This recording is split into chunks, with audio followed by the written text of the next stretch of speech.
اعوذ باللہ من الشیطان الرجیم، بسم اللہ الرحمن الرحیم۔ ناظرین، آج بہت ہی عام موضوع لے کر ہم آپ کی خدمت میں حاضر ہوئے ہیں۔ وہ موضوع ہے کہ ایک بندہ اپنے خالق کی حقیقی سے کیسے توبہ کرے۔ تو سب سے پہلے رحمت خدا کے بارے میں خود خداوند متعال نے اپنی لاریب اور بیعت کتاب میں کیا ارشاد فرمایا۔ خالق کائنات مالک دو جہاں اپنی لاریب اور بیعت کتاب میں ارشاد فرما رہا ہے، قل یا عبادی الذین اسرفوا علی انفسہم لا تقنطوا من رحمت اللہ ان اللہ یغفر الذنوب جميعا۔ اگر کوئی بندہ اپنے نفس پر ظلم کر بیٹھے، زیادتی کر بیٹھے، گناہ کر بیٹھے، تو اسے چاہیے کہ وہ میری رحمت سے مایوس نہ ہو، یعنی اسے خدا کی رحمت سے مایوس نہیں ہونا چاہیے۔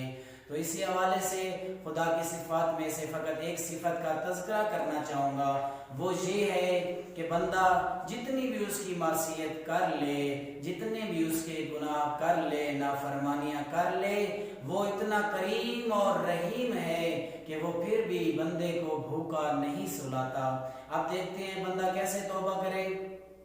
ایک داستان اور واقعے کے ضمن میں اپنے اس عنوان کو پیش کروں گا، وہ یہ ہے کہ حضرت موسیٰ علیہ السلام کا دور تھا، قحط سالی آ گئی۔ حضرت موسیٰ علیہ السلام کی قوم حضرت موسیٰ علیہ السلام کی خدمت میں حاضر ہوئی، حاضر ہو کر عرض کرتی ہے، مولا خالق حقیقی سے دعا کریں، اب لہلہاتے کھیت مرجھا رہے ہیں، ماؤں کے سینے کا دودھ خشک ہو گیا ہے، بچے پیاس سے دودھ سے تڑپ تڑپ کے مر رہے ہیں، پینے کے لیے کچھ نہیں مل رہا، کھانے کے لیے کچھ نہیں مل رہا۔ حضرت موسیٰ نے کہا فلاں صحرا میں چلے جاؤ، میں بھی آ رہا ہوں، وہاں جا کے خالق حقیقی سے دعا کرتے ہیں۔ ساری قوم اس میں چلی گئی، اس صحرا میں حضرت بھی چلے گئے۔ جب سارے اکٹھے ہوئے، حضرت نے دعا کے لیے ہاتھ بلند کیے۔ جب ہاتھ بلند کیے تو خالق سے دعا کی۔ ابھی دعا کے الفاظ شروع ہوئے تھے کہ خالق حقیقی نے اپنے پیارے حبیب پیارے نبی کو ارشاد فرمایا، اے میرا نبی، تیری قوم میں، تیری اس قوم میں، تیری اس گروہ میں اس ایک گناہگار بندہ ہے، جب تک وہ تیری اس محفل سے نہیں نکلے گا میں خدا رحمت کا نزول نہیں کروں گا، باران رحمت نازل نہیں کروں گا۔ پھر حضرت نے عرض کی، یا اللہ یہ لاکھوں کا مجمع ہے، آپ مجھے بتا دیں۔ خالق نے کہا نہیں ہے میرا نبی، تو اعلان کر دے، پھر وہ بندہ خود بخود سمجھ جائے گا۔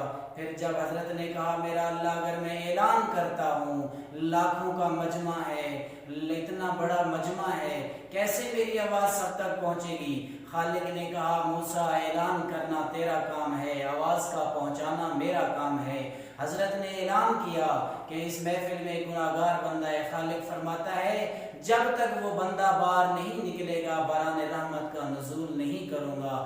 یہ گناہگار بندہ ایک کنارے میں کھڑا ہوا تھا، خدا کی طرف متوجہ ہوتا ہے، متوجہ ہو کر کہتا ہے، اے خالق حقیقی اگر آج میں اس محفل سے نکل جاتا ہوں، یہ لاکھوں انگلیاں میری طرف اٹھیں گی اور یہ کہیں گے یہ بدبخت گناہگار تھا جس کی وجہ سے پوری قوم پہ عذاب آیا، بس اس کا خالق حقیقی سے اس کے دل میں رابطہ ہونا تھا، اور اپنے آنکھوں سے اشک جاری ہوئے، آنسو جاری ہوئے، آنکھیں اشک بار ہوئی۔ خالق کائنات نے اپنے بندے کو معاف کر دیا، اس نے توبہ خلوص دل سے کی، خالق نے معاف کر دیا۔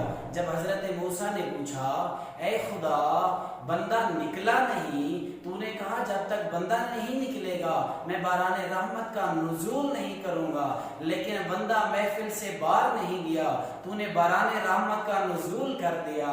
تو خالق نے کہا اس نے مجھ سے سچے دل سے توبہ کی، میں غفور الرحیم ہوں، میں نے اس کی توبہ کو قبول کر لیا۔ پھر خالق سے حضرت موسیٰ علیہ السلام فرماتے ہیں، اے اللہ، اے خالق دو جہاں ذرا اس کا نام تو بتا دے۔ خالق نے فرمایا اے موسیٰ جب گناہگار تھا نہیں بتایا، اب تو وہ نیکوکار بن چکا ہے۔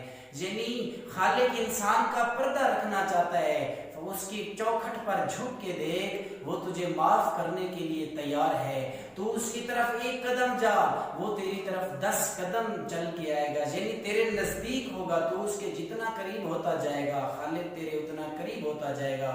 اور دعا ہے کہ خالق کائنات مالک دو جہاں ہمیں سچے دل سے توبہ کرنے اور دوسروں کو توبہ کی تشویق دلانے کی توفیق عطا فرمائے۔